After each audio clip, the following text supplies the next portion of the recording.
Muy buenas, hoy estamos de nuevo en este estudio del reino de los cielos, viendo la semilla de la mostaza. Y vamos a darle lectura aquí brevemente, vamos a ver, como dice en Mateo capítulo 13, el propio Jesús dice del versículo 31 en adelante, otra parábola les refirió diciendo, el reino de los cielos es semejante al grano de mostaza que un hombre tomó y sembró en su campo, el cual, a la verdad, es la más pequeña de todas las semillas, pero cuando ha crecido es la mayor de las hortalizas y se hace árbol, de tal manera que vienen las aves del cielo y hacen nidos en sus ramas. Cuando ves la interpretación de esta parábola, te das cuenta de que hay cosas bastante sorprendentes, ¿no? En esta parábola, la propia hortaliza de la que habla Jesús es una hortaliza que rompe la ley de la vida.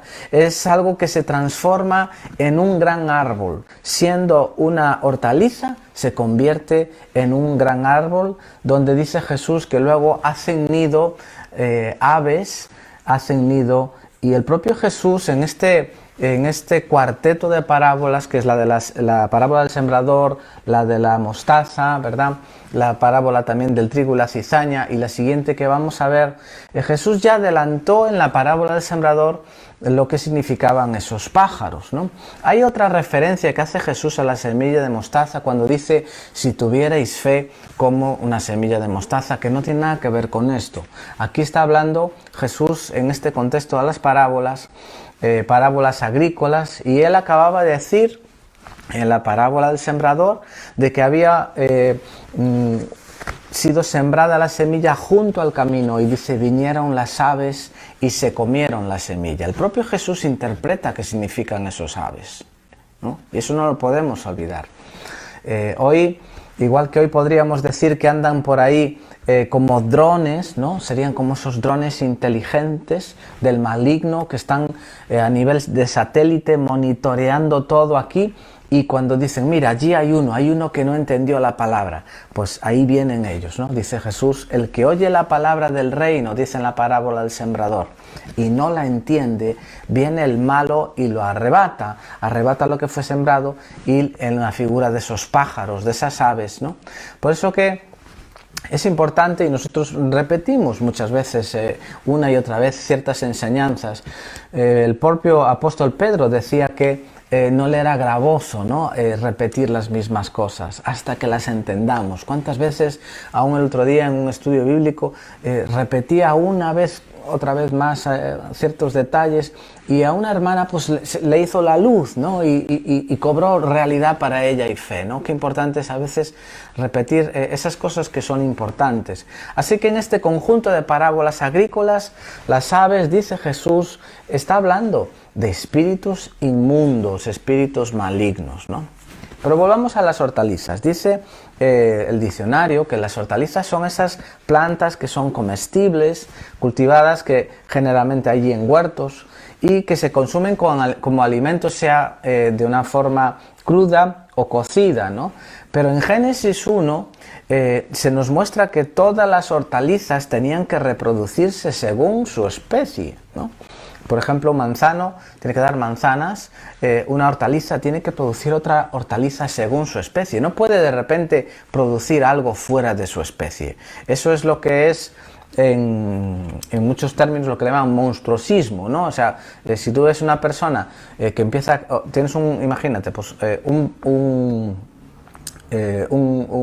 gato, una mascota que de repente empieza a crecer y se vuelve un gato ahí, pues de, qué sé yo, de 1,5 metros. Eso es un peligro, ¿no?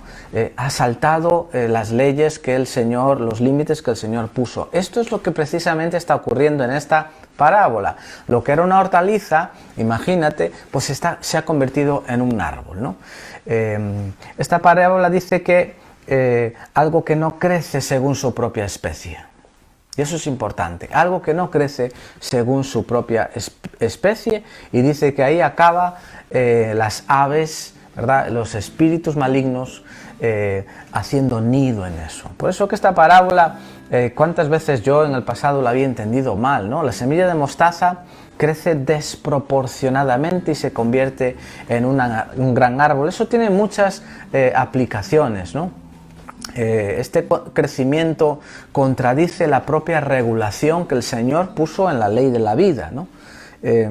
Si tú tienes un aguacate y echa brotes, se convertirá en un árbol de aguacate, ¿no? Se mantendrá en la altura de un árbol de aguacate normal, ¿no? Entonces, aquí se ve que la forma, la naturaleza, el tamaño, la apariencia se alteró, se disparó, ¿no? Y tuvo un crecimiento desproporcionado.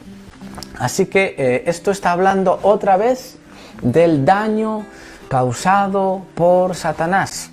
En la parábola del sembrador se nos dice de 4 terrenos, uno es buena tierra y los otros 3, Satanás de una forma directa o indirecta trabaja en él para tratar de levantarse en contra de la buena semilla. Jesús dijo, yo edificaré mi iglesia, y tan pronto se empieza a edificar su iglesia, se levantará y se levanta los poderes del mal y quieren combatirla, resistirla, pero dice Jesús, pero las puertas del infierno no van a prevalecer. Pero se levantan. Tenemos la parábola del sembrador, donde 3 terrenos contra 1 se levantan, ¿no? Tenemos allí la parábola también que veíamos la semana pasada, que era la parábola de la cizaña, esa técnica de Satanás, esa estrategia de poner cosas idénticas a las verdaderas dentro de la buena semilla, dentro de la iglesia, de los creyentes, para confundir. Y hoy estamos viendo cómo este daño también causado por Satanás, trayendo un crecimiento desproporcionado, y algo que era comestible, que era una hortaliza creada para dar alimento, se convierte en algo que no da alimento, ¿no? Y eso nos hace pensar en algunos aspectos, ¿no? A mí me hace pensar, por ejemplo, como decía, algo pequeño y comestible ahora se dejó de ser comestible. Una hortaliza que tenía que alimentar, ahora de repente vemos que es un gran árbol, pero aunque es grande, un gran árbol dejó de alimentar. ¿Cuántas veces vemos religiones, ¿no? Que superan al propio evangelio en sí, al evangelio tal cual, y crecen y crecen y se convierten en cosas muy grandes, pero que dejan de alimentar a las personas? Lo que llegaba a ser, lo que era un órgano, se convierte en un organismo, ¿no? Dejó de ser comestible, dejó de alimentar. Y luego, como dice también, hay un crecimiento desproporcional, y eso es importante. ¿Te fijaste cómo hay religiones, como decía, que se han convertido en grandes, muy grandes árboles? Te fijaste seguramente que hay religiones que se han convertido en árboles más grandes que el propio Evangelio de Jesús. Hoy en nuestro país tú puedes ver religiones que son más grandes que el genuino y puro Evangelio de Jesús. Vas a países como Brasil y el Evangelio puro de Jesucristo tiene otras religiones que le superan, aún a veces en ámbitos no muy lejanos a los nuestros, pero que no es el Evangelio, no es la sana doctrina. Y son árboles mayores que el propio árbol del Evangelio, ¿no? En la Iglesia Universal, por ejemplo, en Brasil, ¿no? Superan al propio Evangelio genuino y puro de Jesucristo, ¿no? La centralización de la religión, por ejemplo, esta es otra de las estrategias de Satanás, ¿no? Ese ecumenismo, donde juntémonos todos, unámonos todas las religiones, pongamos todo en un mismo saco, ¿no? Y el Evangelio mézclese con todo otro tipo de cosas en aras de una supuesta tolerancia, ¿no? Entonces, ese centro de adoración mundial, ¿no? Al que en los últimos tiempos vamos hacia eso, ¿no? A eso vamos. Entonces, tiene que ver todo con este error de Satanás que quiere sembrar él, ¿no? Centralización mundial, centralización adoración mundial, etcétera, ¿no? Y la Biblia habla que en los últimos tiempos esto va a ser algo que va a querer implantarse, ¿no? El propio anticristo va a querer tener una sola adoración, ¿no? Y de alguna manera esto va a traer, pues va a ir en contra del evangelio y va a traer, pues también oposición al verdadero evangelio, ¿no? Así que número 1, deja de ser comestible. Número 2, lo que hace es tener un crecimiento desproporcionado. Número 3, dice ahí que acaba siendo una guarida para toda clase de pecados, ¿no? Una guarida para toda clase de pecados. El pecado se tolera, el pecado se tapa, ¿no? Es increíble, ¿no? Entonces, estos grandes árboles terminan por ser esa guarida de todo tipo de cosas, donde dice que los espíritus malignos se alojan en las religiones que no son el evangelio tal cual, se alojan porque son espíritus de mentira. El propósito de Satanás es siempre tratar de desviar del verdadero camino. El propósito de Satanás siempre es tratar de llevar a la gente hacia otro sustituto. Y si está Jesucristo, mezclarlo con otro para que Él no sea el único. Ya en el Antiguo Testamento se enseñaba: Israel, tu Dios uno es, ¿no? Al Señor solo adorarás y a Él solo servirás, dice Jesús, ¿no? Entonces no puede estar Jesús entre varios, ¿no? Es como si un marido pretende tener a una esposa y a otras, ¿no? Tú eres mi esposa, pero estás entre varias, ¿no? Ninguna esposa acepta eso. Jesucristo tampoco. Jesucristo no comparte su deidad y nuestro corazón con otros que no son Dios, ¿no? Él es Dios, Él es el único que ha pagado en la cruz del Calvario por ti y por mí. Así que el propósito de Satanás es desviar en las sectas, en religiones que a lo mejor no las veamos tanto como sectarias, pero ahí está Satanás tratando de llevarnos siempre hacia otros sustitutos, ¿no? El propio Señor Jesús, como digo, Él mismo es el que dijo acerca de que el propio Satanás trata con esas aves del campo, representando a Satanás y a sus ángeles caídos. Él dio la interpretación de esas aves del campo que quieren anidar ahí y que anidan, ¿no? Tienen una relación con el árbol, allí hacen su nido. Es increíble. En 2 de Corintios, el apóstol Pablo les escribe allí en el capítulo 11 y les dice que el mismo Satanás se disfraza como ángel de luz. Con ese propósito de desviar a la gente del verdadero camino, Satanás se disfraza imitando cosas a nivel espiritual. Satanás se disfraza, pues puede hacer una aparición de algo, ¿no? La Biblia dice que una vez que nosotros pasamos el umbral de la muerte, ya nadie puede volver acá. Nadie puede aparecerse aquí, ni un abuelo, ni nadie te puede hablar, porque ya estamos allá. Hay una parábola donde Jesús explica esto muy bien, ¿no? Que es la parábola del rico y de Lázaro, ¿no? De un pobre y de un rico. Y entonces en esa parábola el propio Jesús explica estas realidades. Entonces Satanás se disfraza como ángel de luz. Entonces no es de extrañar que él de repente en una religión cualquiera ocurra un milagro, ¿no? ¿Para qué? Para atrapar a la gente, ¿no? Claro, si le dices que eso es algo producido por el diablo, la gente se echa las manos a la cabeza, pero es lo que la palabra de Dios dice, ¿no? Y nosotros que hemos nacido de nuevo y que hemos recibido a Jesús como el Señor y el Salvador, se nos abre el entendimiento para entender que estas cosas son así. La propia palabra de Dios lo dice, ¿no? Se disfraza, 2 Corintios 11:14, el propio Satanás se disfraza como un ángel de luz, como algo de Dios, como algo positivo en todo este tipo de religiones, tratando de desviar a la gente. Así que las ramas de esas religiones se han convertido en un alojamiento de demonios. Eso es lo que está hablando aquí, ¿no? Y también quiero llevar esta parábola también a algo muy práctico, ¿no? Porque aquí está hablando de pequeñas cosas que se convierten en grandes árboles, quebrantando la ley de vida y creciendo de una forma desproporcional, ¿no? A veces esa es la tentación también ¿no? A mí a veces me resulta extraño ver cristianos con demasiada ambición de ser grandes.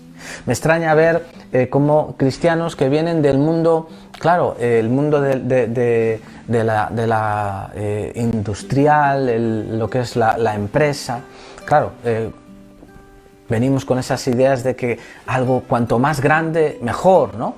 Y eso tiene su doble filo, ¿no? Eso hay que entenderlo bien. A veces hay un deseo de ser grandes que es peligroso, ¿no? Puede hacer que eso nos lleve a quebrantar la ley de vida, ¿no? El propio Saúl era un rey que dice la Biblia que la gente cantaba: Saúl mató a los miles y David a los 10.000. Saúl no entendía que unos iban a ser capitanes o generales de miles y a otros Dios les concede ser de 10.000, ¿no? Y eso le provocó celos con respecto a David, ¿no? Él tenía un deseo de ser grande y claro, todos queremos que Dios nos use grandemente, claro que sí, pero tenemos que tener la humildad de decir: Señor, donde tú quieras que yo esté, allí quiero estar.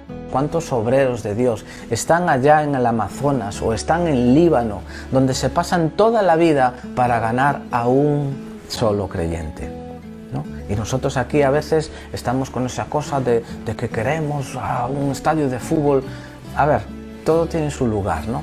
El tema es lo que Dios nos conceda. No estamos buscando la grandeza, ¿no? No es algo que procuremos, ¿no? Procuramos el crecimiento en la proporción de vida y conforme a la ley de vida y conforme al crecimiento de nuestra especie, ¿no? Según el concepto humano natural, qué bueno es ser como un hongo que crece de un día para otro, pero también desaparece de un día para otro.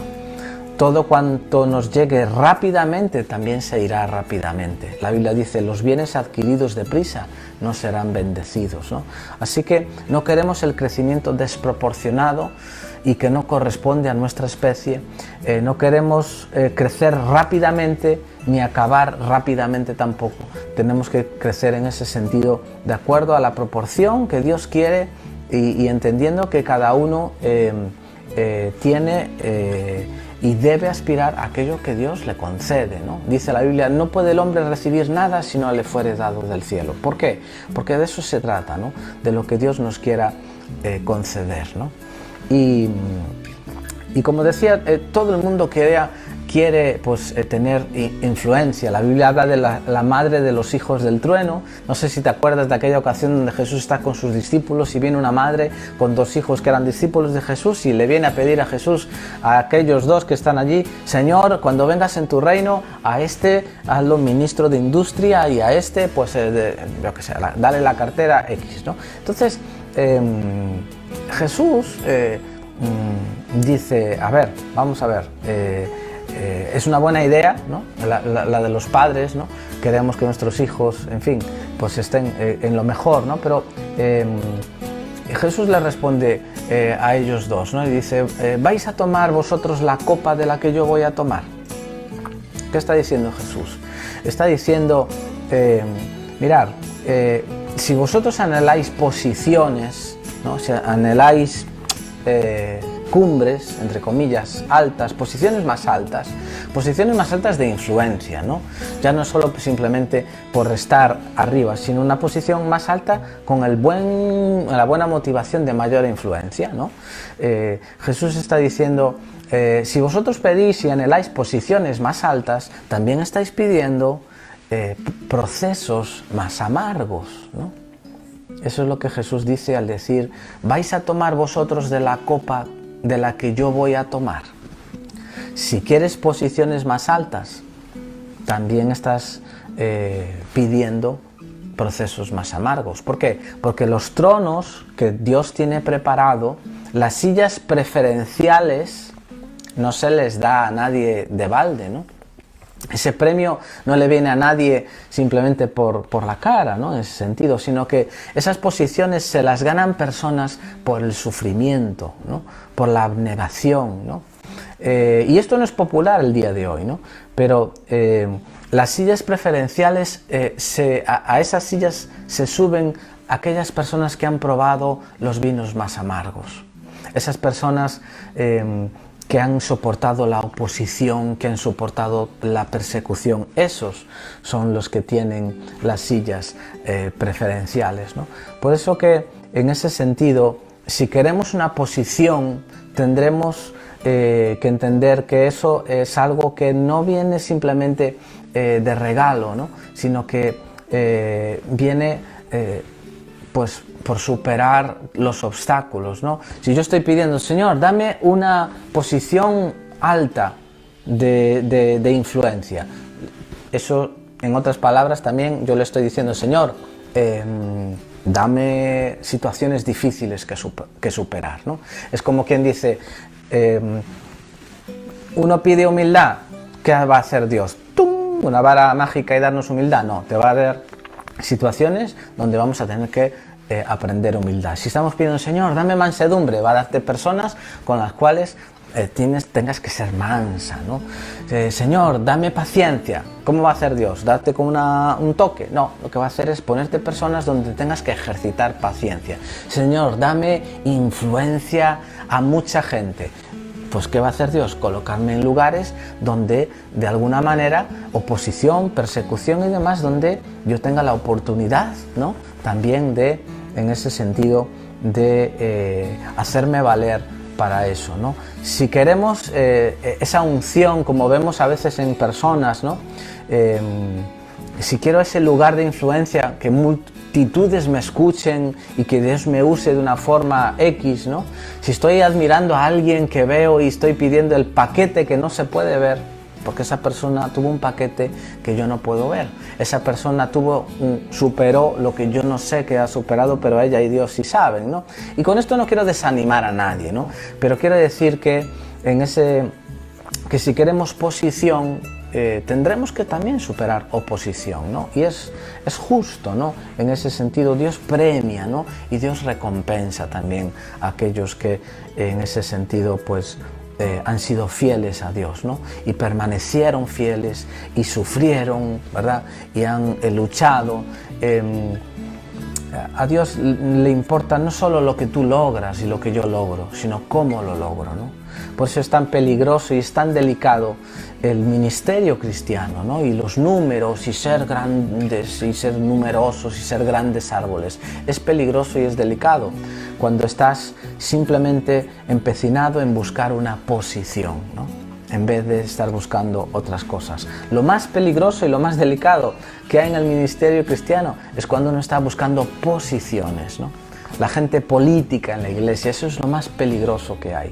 Cuando estamos buscando posición, estamos dispuestos a pasarle por encima a medio mundo, estamos dispuestos a lo que sea, ¿no?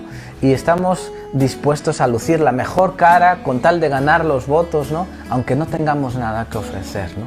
Y Dios no está por esa labor, ¿no? Dios lo que está buscando alguien que persigue posición muchas veces es poder sobre las personas, ¿no? Pero el ministerio de Cristo no es poder,